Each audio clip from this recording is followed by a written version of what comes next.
Join Forum IS Academy, trusted by hundreds of toppers, including IS Rank 1 Shruti Sharma.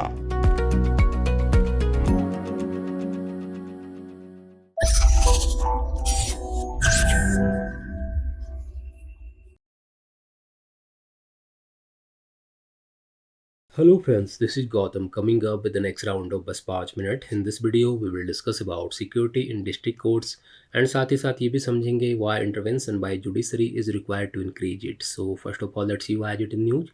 आखिर ये security in district courts news में क्यों है, पहले जरा इसको समझते हैं. देखिए रिसेंटली दिल्ली की एक न्यूज़ नेशन वाइड काफ़ी ट्रेंडिंग थी, जिसके अकॉर्डिंग दिल्ली के साकेत डिस्ट्रिक्ट कोर्ट में एक सस्पेंडेड लॉयर ने एक फीमेल पर inside the court premises gun से फायर किया था. फाइनली उस लॉयर को तो पुलिस ने अरेस्ट कर लिया था, बट डिस्ट्रिक्ट कोर्ट में इस तरह के जो इंसिडेंट थे उसने नेशन वाइड एक डिबेट को स्टार्ट कर दिया था. सो इस वीडियो में हम सिक्योरिटी इन डिस्ट्रिक्ट कोर्ट से रिलेटेड जो रिसेंट इंसिडेंट वगैरह हैं उन्हें ब्रीफ में डिस्कस करेंगे एंड साथ ही साथ ये भी समझेंगे why intervention by judiciary is required to increase the security in the district court. District court की सुरक्षा को बढ़ाने के लिए जुडिशरी के इंटरवेंशन की ज़रूरत क्यों है, इन सारी बातों को समझेंगे. तो आगे बढ़ते हैं. फर्स्ट ऑफ ऑल एक बार ब्रीफ में जरा हम जो रिसेंट इंसिडेंट है उन्हें डिस्कस करते हैं. देखिए साकेत डिस्ट्रिक्ट कोर्ट में जो इंसिडेंट हुआ तो उसे हमने डिस्कस कर लिया. इसके अलावा दिल्ली के रोहिणी डिस्ट्रिक्ट कोर्ट में ईयर 2022 में एक पुलिस कांस्टेबल ने वहाँ पर फायरिंग की थी एंड इसी रोहिणी डिस्ट्रिक्ट कोर्ट में ईयर 2021 में ही दिल्ली के गैंगस्टर को उसके राइवल गैंग वालों ने लॉयर की ड्रेस में आकर गन डाउन कर दिया था. मीन जैसे आप मूवीज़ में देखते हैं सेम कंडीशन वहाँ पर हुआ था. एंड रोहिणी कोर्ट में ही एक DRDO साइंटिस्ट ने इवन IED ब्लास्ट करने की कोशिश की ताकि वो अपने नेबर को वहाँ पर किल कर सके. मीन्स ऐसे इंसिडेंट दिल्ली में होते रहते हैं. सिर्फ दिल्ली में नहीं, अगर हम अदर स्टेट की बात करते हैं तो रिसेंटली झारखंड के धनबाद डिस्ट्रिक्ट के जो एडिशनल डिस्ट्रिक्ट जज थे उन्हें किल कर दिया गया था.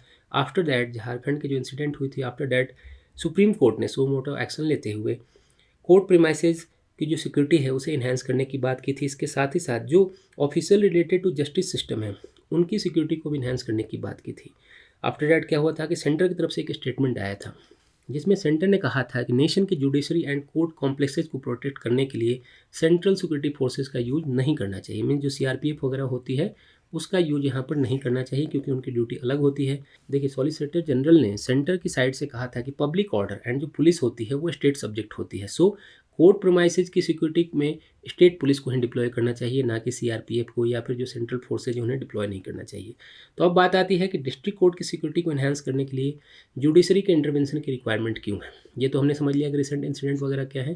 तो अब जरा हमें समझते हैं कि जुडिशरी के इंटरवेंशन की ज़रूरत क्यों है. देखिए अकॉर्डिंग टू ए रिपोर्ट अगर हम बात करते हैं, report by legal think tank Vidhi nation wide, ये पॉइंट याद रखिएगा, 665 डिस्ट्रिक्ट कोर्ट की सर्वे की गई एंड रिजल्ट में फाउंड हुआ कि ओनली 11%, ये पॉइंट याद रखिए, ओनली 11% डिस्ट्रिक्ट कोर्ट ऐसे थे जहाँ पर बैगेज स्कैनिंग फैसिलिटी थी. मीन्स रेस्ट जो अगर हम बात करते हैं 89% जो डिस्ट्रिक्ट कोर्ट है वहाँ पर इवन जो बैग स्कैनिंग फैसिलिटी होती है वो भी वहाँ पर अवेलेबल नहीं है. मीन्स यहाँ पर आप समझिए जहाँ पर बैग स्कैनिंग फैसिलिटी ही नहीं है तो आप कैसे समझ सकते हैं कोई भी कुछ भी बैग में ले जाकर अंदर ब्लास्ट कर सकता है, कुछ भी कर सकता है. मीन्स किसी तरह का कोई इंसिडेंट वहाँ कर सकता है.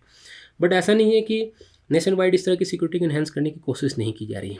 अगर हम बात करते हैं तो देखिए रिसेंटली सिक्योरिटी को इन्हांस करने के लिए राजस्थान गवर्नमेंट ने एक बिल पास किया था जिसका नाम था राजस्थान एडवोकेट प्रोटेक्शन बिल 2023, जो नेशन में अपनी तरह का पहला बिल है. इसमें जो एडवोकेट्स हैं उन्हें प्रोटेक्शन प्रोवाइड कराने की बात की गई है. मीन्स राजस्थान ऐसा पहला स्टेट है जिसने राजस्थान एडवोकेट प्रोटेक्शन बिल 2023 को पास किया है for the advocate security. Means वहाँ पर जितने भी एडवोकेट वगैरह हैं या जो जुडिशरी से रिलेटेड पर्सन्स हैं उनकी सिक्योरिटी के लिए यहाँ पर प्रोविजन किए गए हैं. अगर हम इंटरनेशनली बात करते हैं कि इंटरनेशनली कौन सा नेशन अपने यहाँ पर सिक्योरिटी के लिए क्या काम कर रहा है, तो देखिए USA की अगर हम बात करें एग्जाम्पल से, तो USA में जो कोर्ट कॉम्प्लेक्सेज हैं उन्हें सिक्योरिटी प्रोवाइड कराने के लिए एक स्पेशल फोर्स है जो सिर्फ प्रेसिडेंट के वहाँ पर या फिर जो अटॉर्नी जनरल हैं या फिर जो सुप्रीम कोर्ट है वहाँ की उसके लिए आंसरेबल होता है. मीन्स USA में स्पेशल फोर्स ही हैं फॉर द कोर्ट कॉम्प्लेक्सेज में, जितने भी वहाँ पर डिस्ट्रिक्ट कोर्ट वगैरह हैं उन्हें सिक्योरिटी प्रोवाइड कराने के लिए स्पेशल फोर्स है. इसके अलावा अगर हम बात करते हैं तो इवन ऑस्ट्रेलिया में भी वहाँ पर वहाँ की गवर्नमेंट ने कोर्ट सिक्योरिटी एक्ट को 2016 में पास किया था. इसके अकॉर्डिंग अगर हम बात करते हैं तो सुप्रीम कोर्ट एंड जितने भी मजिस्ट्रेट कोर्ट हैं उन्हें स्पेशल सिक्योरिटी फोर्स प्रोटेक्ट करती है. मीन्स वहाँ पर भी स्पेशल फोर्सेज हैं for the court complex protection के लिए. सो इंडिया को अदर नेशन से इंस्पायर होकर डिस्ट्रिक्ट कोर्ट के लिए सिक्योरिटी को इन्हांस करने के लिए स्पेशल प्रोविज़न करने चाहिए, जैसा कि यूएसए में किया गया है, ऑस्ट्रेलिया में किया गया है। बट अगर गवर्नमेंट ऐसा नहीं करती है देन जुडिशरी को यहाँ पर इंटरवेन करना चाहिए एंड जो कोर्ट प्रीमाइसेज हैं, खास करके जो डिस्ट्रिक्ट कोर्ट प्रीमाइसेज हैं, उनकी सिक्योरिटी को इन्हांस करने के लिए यहाँ पर स्पेशल प्रोविज़न करना चाहिए।